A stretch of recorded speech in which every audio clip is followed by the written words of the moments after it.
Hello friends, welcome to my channel. So today we are going to discuss about what is a switch and why we needed a VLAN. Okay, so a switch is a network devices.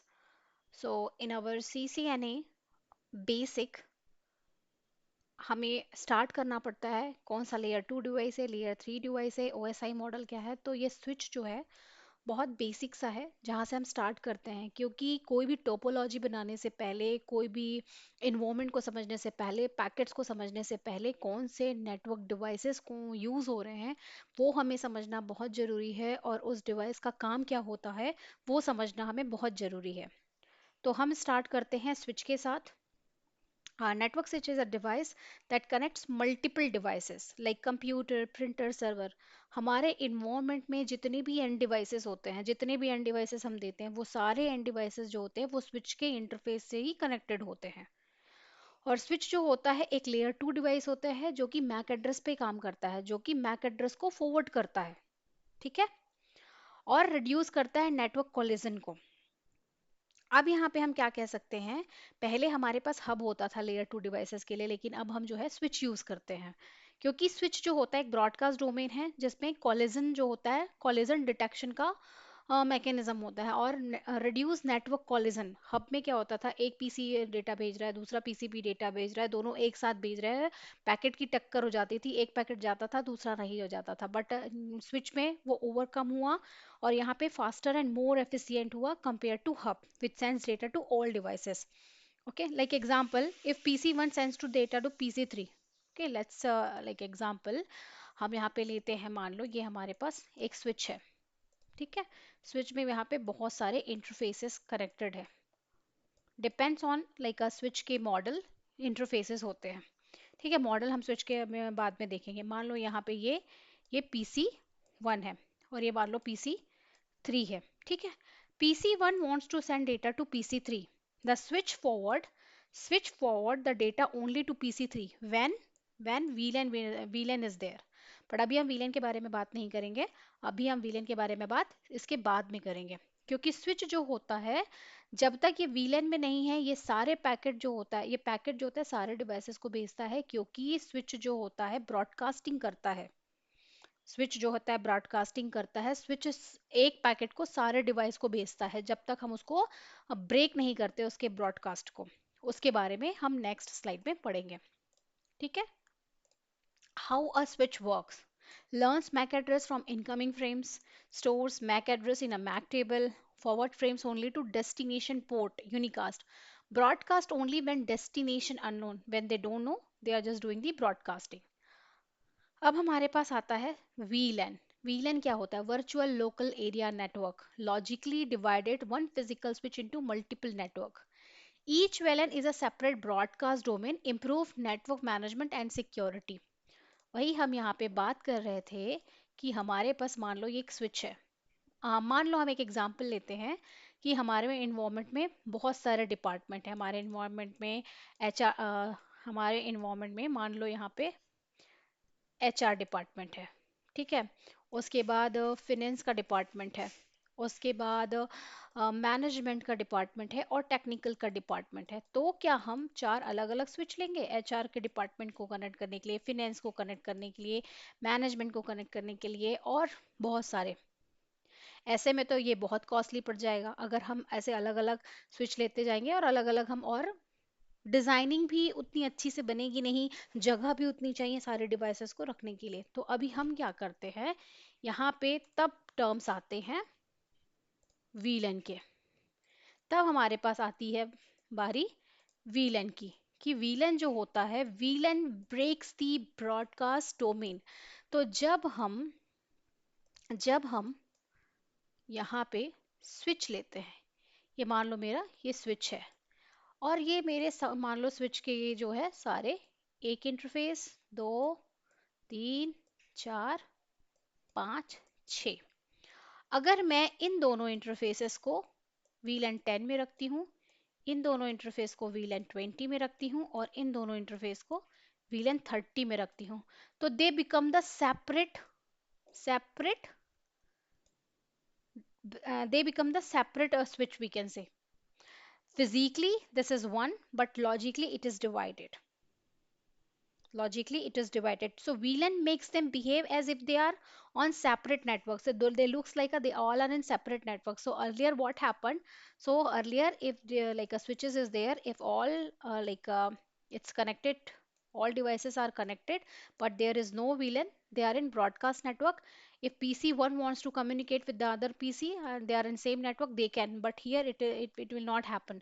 If 10 wants to communicate with the 20, they are unable to communicate. For that communication we need to do switch virtual interface configuration and router on a stick, that configuration we have to do. यहाँ पे concept VLAN का इसीलिए आया क्योंकि better network management के लिए, security के लिए और reduce broadcast net like broadcast traffic. So device in a one VLAN cannot communicate with the device in another VLAN directly. HR department separated from the IT department. Management department separate from the finance department. तो ये separate separate जो होते हैं सबके department होते हैं। चलिए अब हम इसी का प्रैक्टिकल करके देखते हैं, क्योंकि हम यहाँ पे स्विच क्या होता है जान गए। स्विच जो होता है एक लेयर टू डिवाइस होता है जिसका सारे इंटरफेसेस जो होते हैं वो ब्रॉडकास्ट, स्विच जो होता है ब्रॉडकास्टिंग करता है। तो स्विच की जो ब्रॉडकास्टिंग होती है उसको ब्रेक करने के लिए हम जो होते हैं वीलैन का यूज करते हैं। तो वीलैन जो होता है वर्चुअल लोकल एरिया नेटवर्क है, जो कि क्या करता है, one physical switch into multiple logical network. ठीक है, अब हम यहाँ पे लेंगे स्विच। ठीक है, यहाँ पे खाली स्विच लेते हैं और मैं यहाँ पे एक और स्विच लेती हूँ। अभी स्विच को लेने के बाद हमारे पास एक और पार्ट आता है एक्सेस वीलन का, sorry access port, trunk port. पहले हम वीलन बनाने क्या देखेंगे कि कैसे वीलन बनता है और कैसे हम वीलन जो होता है उसको असाइन करते हैं। यहाँ पे मैंने लिया है 3 PC और यहाँ पे मैंने लिया है 3 लैपटॉप हियर यहाँ पे। ठीक है, अब हम सारे को यहाँ से कनेक्ट करेंगे। स्विच को कनेक्ट करेंगे इन सारे पीसी से, इस स्विच को भी कनेक्ट करेंगे इस सारे पीसी लैपटॉप से, लैपटॉप पीसी जो भी बोल लीजिए, और ये स्विच से कनेक्ट कर देंगे इस दूसरे स्विच को। ठीक है, अभी यहाँ पे क्या हो रहा है, कॉन्फ़िगरेशन करेंगे। अब हम क्या कॉन्फ़िगर करेंगे यहाँ पे हम, चलिए HRIT और हमने उसकी बात करी थी, वही चीज़ हम यहाँ पे करने के लिए जा रहे हैं। लेकिन यहाँ पे सेम नेटवर्क में कम्युनिकेशन होगा, डिफरेंट नेटवर्क में अगर होगा तो उसे कम्युनिकेट कराने के लिए हमें जो है राउटर ऑन स्टैक या फिर स्विच वर्चुअल इंटरफेस की जरूरत पड़ेगी। सबसे पहले हम क्या करेंगे,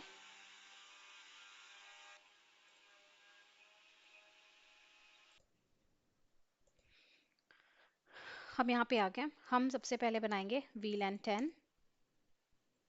VLAN 10 में हम इन इधर के पूरे ये इन तीनों को रख देंगे और VLAN 20 में इधर को रख देंगे, या VLAN 10 में इस वाले इंटरफेस को, या VLAN 10 में इस वाले इंटरफेस को। ठीक है, VLAN 10 बनाया और हमने नाम दे दिया HR का। VLAN 20 बनाया, नाम दे दिया हमने भाई फिनेंस का। चलिए और एक VLAN बना लेते हैं, VLAN 30 बनाया, नेम दे दिया MGMT। ठीक है, एग्जिट किया, एग्जिट किया। यहाँ पे आप जो भी VLAN बनाया है उसे देख सकते हैं। तो अभी तक हमने क्या बनाया है, 10, 20, 30 VLAN we have created, but till now we have not assigned these VLAN to any of the interfaces. So let's assign these interfaces. Okay, and same VLAN you have to configure here also. Let's go. First we will configure the VLAN, then we will go for the interface configuration. You have to go on configuration mode here and VLAN 10 name HR, VLAN 20 name finance, uh, VLAN 30 name MGMT management. Just do the exit, exit. So VLAN. Okay, here also 10, 20, 30 VLAN, but till now this just VLAN has been created, but this is not assigned any of the interfaces. Let's go here and let's start for assigning that interfaces. Okay, now what we will do, we will go here interface fast Ethernet 0/1. Okay, 0/1. What we will do here, First, we have to give the IP address. That IP address we will give in this PC. Later we will give that one. Okay. Now, switch port mode access, switch port access VLAN 10. Now, the again you have to do for like a switch 0/2, you can just do the up arrow, switch port mode access, switch port access VLAN 20. Fast Ethernet 3, switch port mode access, switch port access VLAN 30. Now, if you will go exit, if you will do so VLAN, you can see, we can see here the interfaces. 0/1 is assigned for the VLAN 10, 20 and 30. Same, let's do it here. 3, 2, 1. Here we will go on the configuration mode. Interface fast Ethernet 0/1, switch port mode access, switch port access uh, VLAN 10, 0/2, switch port mode access, switch port access VLAN 20, switch port mode, interface 3, switch port mode access, switch port access VLAN 30. Here also you can see with the command so VLAN, you can see 10 is assigned to F0/1, 2 and 3. Okay. Now what we will do, here we will configure the IP address. So simple IP address, let me configure in 192.168.168.1. Same range IP address I will give here. So these two will communicate, but that two will not. Sure, because they are in same network. Now this for this one, 2.1,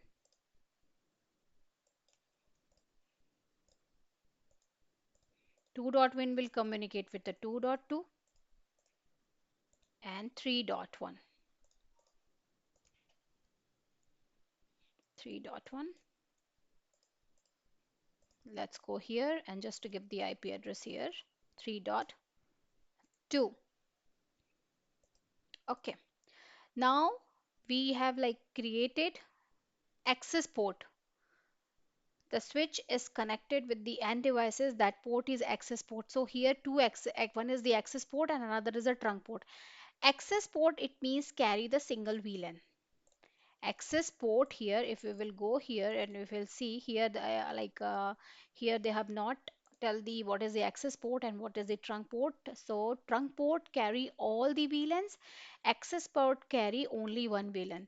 Let's make these interface which is connected to the another switches trunk port. Interface fast Ethernet 0/4, switch port mode trunk. Line protocol and interface fast Ethernet 0/4 change down. Here also it will come up. But from this side also, let's do it. Interface fast Ethernet 0/4. In the packet tracer, automatically it is a trunk port is configured, activated. But in the real environment, we have to go on each and every switches and we have to do that trunk port. Okay. Switch port mode trunk. Now show VLAN. Here brief ID name everything will be. So if you'll do here all the whatever you want, whatever you want to check, you can just do the question mark and all the things will come up. So accordingly you can check it. Now let's try to ping from this PC 192.168 to the another one. It is working or not, let's check it. Ping 192.168.1.2. Yeah, this is working. But if I will ping 192.2.1. It won't, because this is in different VLAN. This is in different VLAN. Now let's go to the simulation mode, and one more time.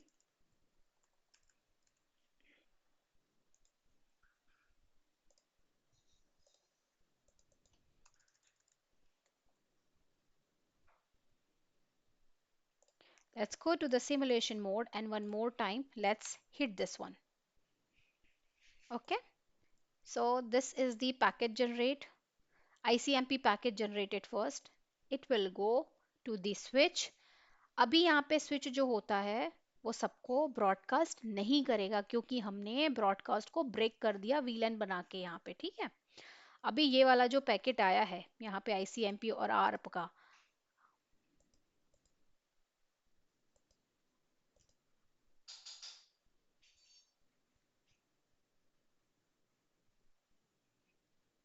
ठीक है। यहाँ पे हम देखेंगे OSI model में, तो यहाँ पे ये जो पैकेट है इसने कैरी किया है fast ethernet 0/1 receive this one that one. Let's check it. इस स्विच ने ये पैकेट इस स्विच को भेज दिया, ठीक है। अब ये स्विच जो है पैकेट को उसी वीलन के पास भेजेगा जहां पे ये वाला नेटवर्क है, सेम नेटवर्क, क्योंकि इन डिवाइस को और इस डिवाइस को हमने सेम वीलन पे और सेम सबनेट पे रखा हुआ है, इसलिए इसलिए स्विच में जब हम यहाँ पे ब्रॉडकास्ट को ब्रेक कर दिए हैं वीलन बना के, तो यहाँ पे जिस नेटवर्क का वो पीसी बिलोंग करता है वो उसी को भेजेगा, बाकी को नहीं भेजेगा। अगर हम अभी स्विच में वीलन नहीं बनाते, नहीं करते, तो स्विच जो होता है पैकेट सारे को भेजता। चलिए वो भी हम देख लेते हैं। यहाँ पे अगर मैं एक या फिर दो, तीन पीसी लेती हूँ, और यहाँ पे मैं एक सिंपल सा स्विच लेती हूँ, एंड यहाँ पे आप स्विच से सारे पीसी को कनेक्ट कर दीजिए। और यहाँ पे कोई प्रैक्टिकल करने की जरूरत नहीं है, ये सारे जो होते हैं, अगर मैं यहाँ पे गई, प्रैक्टिकल के लिए है जस्ट 192.168.1.1, ठीक है। 192.168.1.1 लिया हमने, ठीक है। दूस अभी हम इसको रियल टाइम कर देते हैं। फिर दूसरे पीसी के पास गए, डेस्कटॉप पे गए, यहाँ पे 192.168.1.2 कर दिया, ठीक है। तीसरे पीसी के पास गए, यहाँ पे 192.168.1.3 कर दिया। अब मैं इस पीसी से अगर पीसी 3 को पिंग करूंगी, तो ये पीसी 2 को भी जो है पैकेट भेजेगा। जिसका आईपी एड्रेस मैच करेगा वो पैकेट को एक्सेप्ट कर लेगा। 192.168.1.3। ये हम कैसे जानेंगे? ये हम सिमुलेशन मोड से जानेंगे, ठीक है। यहाँ पे दो पैकेट जनरेट हुए। पैकेट जो है वो स्विच के पास गया, स्विच ने ब्रॉडकास्ट कर दिया, स्विच ने पैकेट दोनों को भेज दिया। इसने पैकेट को कैंसिल कर दिया, क्योंकि ये इस पीसी को पता है कि यहाँ पे जिस इंटरफेस से कनेक्टेड है कि ये मेरा आईपी एड्रेस नहीं है। ये पीसी जिस पीसी से कनेक्ट होना चाहता है मेरा आईपी एड्रेस नहीं है। That's what they have like a, but this PC is accepted because they have the like a in this ARP table entry they have their destination IP address and everything. अब यहाँ पे वापस से जिस PC का correct IP address है जिसे connect करना चाहता है, वो वापस से जो है आर्प पैकेट भेजेगा। आर्प पैकेट में अपना मैक एड्रेस सारी चीजें करके भेजेगा, यहाँ पे इस पीसी के पास यहाँ पे चला जाएगा। तो जब हमने स्विच को ब्रॉडकास्ट डोमेन में ब्रेक नहीं किया, तो स्विच जो है वो पैकेट सारे डिवाइसेस को भेजता है। लेकिन यहाँ पे हमने इसको ब्रेक कर दिया, इसलिए जिस नेटवर्क में जिस वीलन में डिवाइस है वो उसी को भेजेगा। अब यहाँ पे मैं अगर पिंग करती हूँ 192.168.2.2 की आईपी, क्योंकि 2.1 की आईपी तो इसकी थी, रियल टाइम में कर देती हूँ मैं ताकि ज़्यादा टाइम लगे। देखो ये कनेक्ट हो रहा है, लेकिन 2.2 भी ये जो सेम रखा हुआ है 1.2 को पिंग नहीं करेगा, कि because they both are in different network. अब इन दो डिफरेंट नेटवर्क को कम्युनिकेट कराने के लिए हम यहाँ पे क्या करेंगे, हम यहाँ पे एक राउटर लेंगे, जो कि हम नेक्स्ट प्रैक्टिकल जब करेंगे तो हम एक लेंगे राउटर या फिर लेयर 3 स्विच लेंगे, जिसमें हम दोनों वीलन के को हम आपस में कम्युनिकेट कराएंगे with the help of router on stick और with the help of SVI. Thanks for thanks for watching. Please subscribe to my channel. Bye bye. Have a nice day.